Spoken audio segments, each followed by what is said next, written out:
ధర్మరక్షణ కోసం చిన్నజీయర్ స్వామి చేస్తున్న క్రతువులో పాల్గొనడం సంతోషంగా ఉందన్నారు కరీంనగర్ ఎంపీ బండి సంజయ్ కుమార్. కరీంనగర్ మహాశక్తి ఆలయంలో స్వామివారి కళ్యాణోత్సవంలో పాల్గొన్నారు బండి సంజయ్.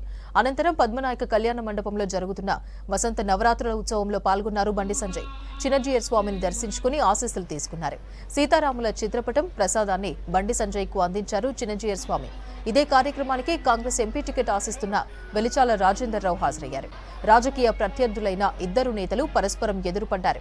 సామరస్య వాతావరణంలో పోటీ పడుదామంటూ బండి సంజయ్ కోరారు. ఇద్దరు ఒకరికొకరు షేక్ హ్యాండ్ ఇచ్చుకున్నారు.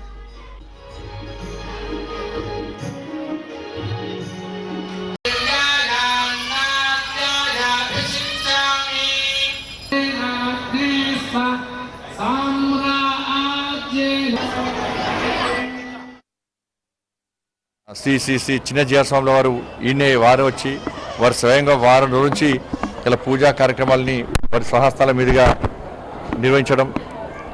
ఈరోజు రాముల వారి కళ్యాణ మహోత్సవం సందర్భంగా నేను కూడా వచ్చి వారి యొక్క మంగళాశాసనం పొందడం చాలా సంతోషంగా ఉంది.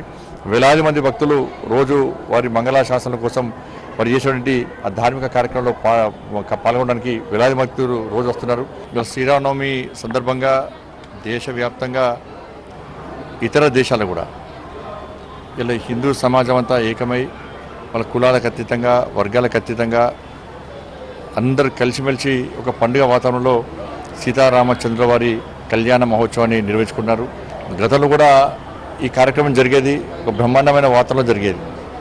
కానీ ఈసారి మొన్ననే మనం 500 సంవత్సరాలుగా ఎదురుస్తున్నటువంటి భవ్యమైన దివ్యమైన రామ మందిర నిర్మాణం, రాముల వారు జన్మిస్తున్న స్థలంలో అయోధ్యలో రామ మందిర నిర్మాణాన్ని మనం నిర్మించుకున్నాం.